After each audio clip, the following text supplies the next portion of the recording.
Hey guys, welcome to Brilliant Babes Being No. I'm your host Vali Chikuning. We begin. Ray Ortlund is the president of Renewal Ministries and he's also a councilman for TGC. He's now decided that he will no longer be on Twitter, and he decided to post this on Twitter. He wrote his article with TGC. According to him,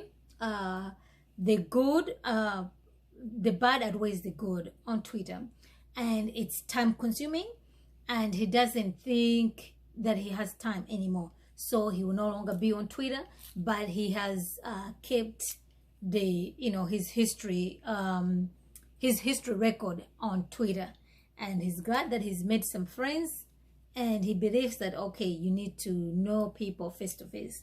Nobody will have any issue with that. But as you've been following anything about Ray Ortlund, it's not like he just decided to get up today and no more on Twitter. He's had some controversies as well, some pushback. You know how Twitter can be. I do agree, Twitter is not for everybody. So, but you can make even good things, you can use them for bad things. So whatever you do, even on Twitter, Instagram, Facebook, let's make the best out of it. So wishing all the best to Ray Ortlund as he leaves Twitter. But we do have, moving on, Todd Bunkert. Todd Bunkert left Twitter, but now he's back on Twitter. So while other people are leaving, other people are coming back. Todd Bunkert was implicated in the Backgate, and he decided just to delete the Twitter. Now he's back. This time around, he wants to raise money. He's asking for donations. He wants to have a breakout session during the SBC annual conference coming up in June in Anaheim. He wants to have a breakout session. The title is Stand with Survivors. So the irony of this, Todd Bunkert was found in a situation whereby Jennifer Buck is also a survivor. But Todd Bunkert did not stand with Jennifer, who is also a survivor. So I don't know what the criteria is in order for you to be a survivor for Todd Bunkert to stand with you. But we'll find out in June at Anaheim SBC. Moving on, we have Jack Sharp was released from prison after he spent for almost a decade. He was involved sex allegations. I think it was true. It is actually true. He was arrested being involved having sex with a 16-year-old while he was a senior pastor at a mega church as First Baptist Church of Hammond, Indiana. Now he's out, but he's out as a registered sex offender. So he won't be returning to the pulpit. I believe so. I hope so. But you know, these days, you never know. Moving on, we have the baby murderers who are supporting abortion out in full force and in full swing with their supporters, protesting in front of the Chief Justice's homes, and they busy chanting about the court. Ladies and gentlemen, the evil that we are seeing right now, it's unheard of. I am telling you, it's unheard of. Some of them ended up vandalizing a pregnancy center in Wisconsin. They disrupted church services on Sunday, and they are pretty much protesting because obviously with the leakage that the draft that the justices are going to abolish Roe v. Wade.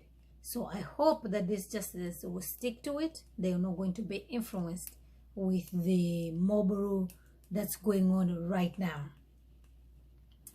And this issue reminded me of the story of Lot when the angels visited his home, and they were struck with blindness. And you would think that, I always thought like, okay, at that point you're just gonna be like, okay, it's over for us, let's leave, let's go. These people kept on trying to find the door so they can still enter Lot's home, even though they were struck with blindness. So I do see the similarity with what's going on right now. The way everybody, you don't even have to be a Christian to know that when a woman is pregnant, she's pregnant with the baby.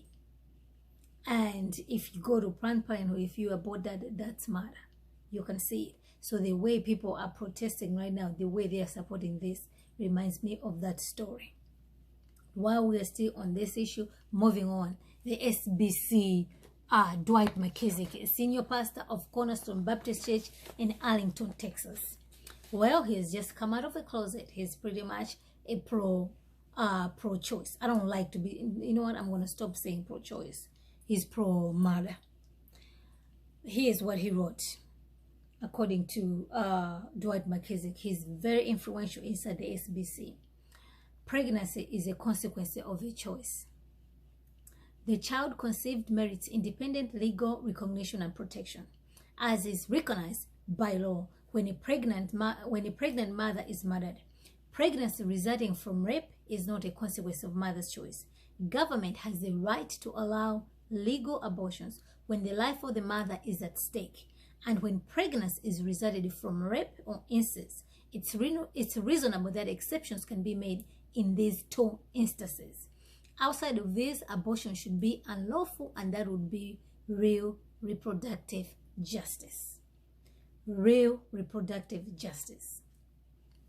Killing of children, killing of babies, killing of innocent children is reproductive justice, according to Dwight McKissick, a senior pastor at the SBC Church in Arlington, Texas. That's what he said. And then he went on to say that he agrees that this is a political position. He concedes that it is a political position. Ladies and gentlemen, the government has got no bearing on your health. That's you. You are responsible on your health. And reproductive justice, abortion is not reproductive justice. Abortion is murder. So we shouldn't be conflating the two. Let's not be co-opted in those things. So this is why we keep saying you want your biblical worldview to inform your politics, not your politics to be informing your biblical worldview. So you can see he is saying that's a political view, and then he has another biblical worldview. Which is it, Pastor McKissick? Which one are you standing on?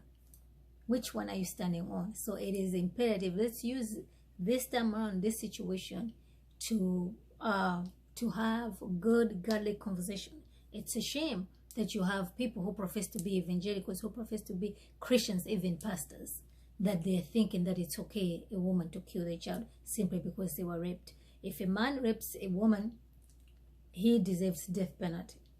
For rape is death penalty, because that's what the Bible advocates.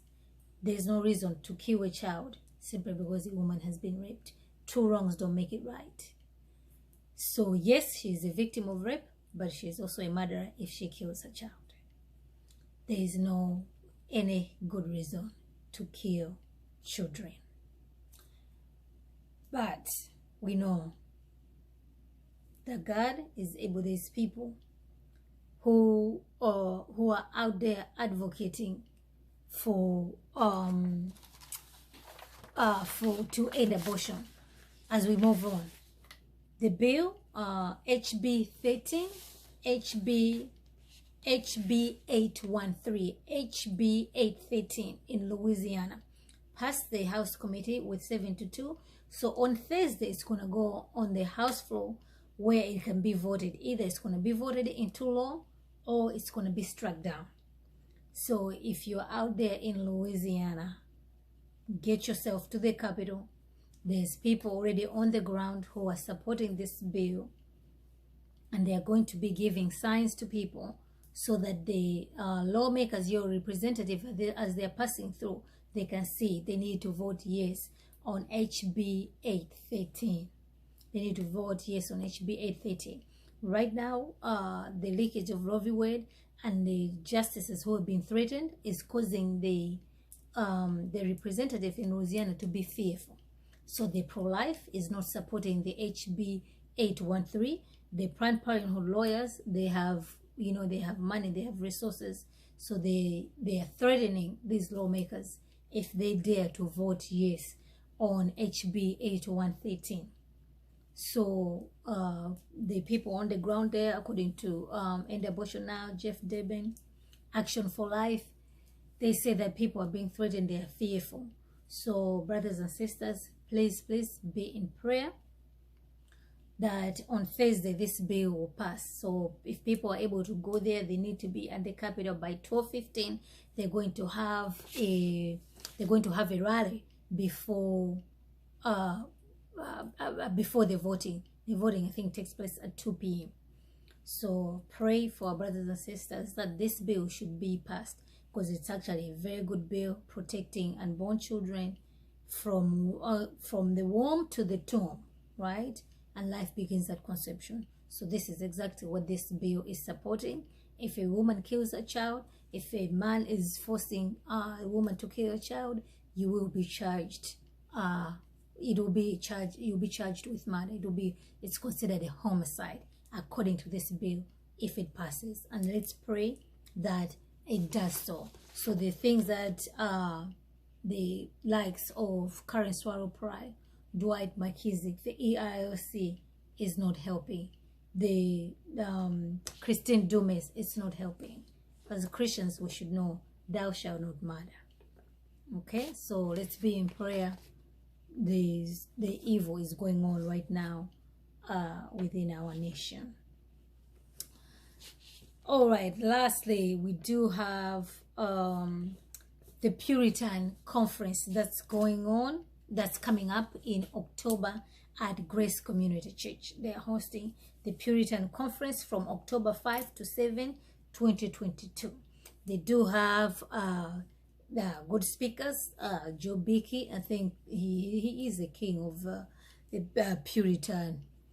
But I do have an issue with 3 of the speakers. They have Ligon Duncan as one of the speakers. Ligon Duncan is a pastor who pretty much said he's never understand the gospel until he read Eric Mason's book, The Walk Church. So Ligon Duncan, for all the years that he's been preaching, never understood the gospel until he read Eric Mason's The Walk Church. I do have a problem with him being platformed at Grace Community Church. Not only that, we do have John Piper is one of the speakers. And yes, John Piper also came out to say that David raped Bathsheba. I don't see that anywhere in the text.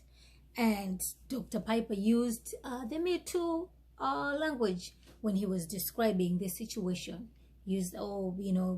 David used his power to pretty much rape Bathsheba. And yes, Dr. Piper was also giving an excuse for people that, okay, it's fine because Donald Trump, his tweet is all these things, so it's fine for people to vote for the Democratic Party.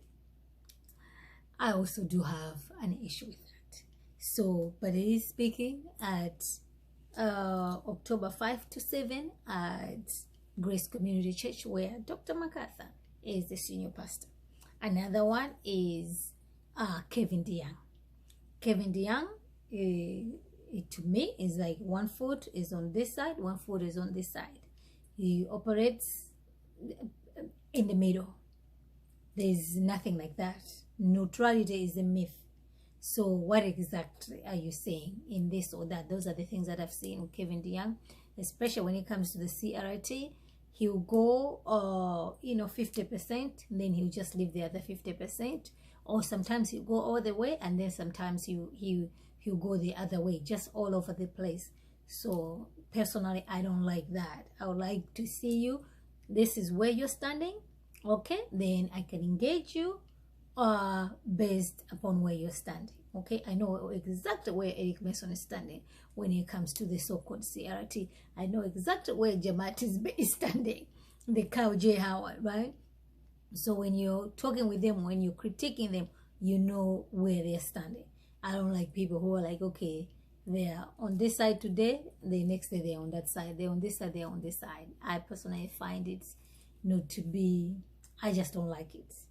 Like you take a position and take a stand and have convictions where you're standing, right or wrong, but at least have convictions. So Yes, so those are the some of the speakers that I did see on the list. They do have Sinclair Ferguson is there. You know, the rest of the guys, they are all right in my books, but I do have an issue with these three, if I may say so.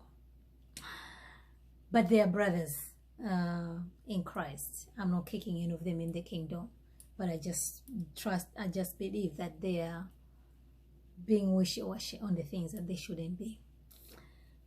All right, ladies and gentlemen, that is all that I had for you guys today.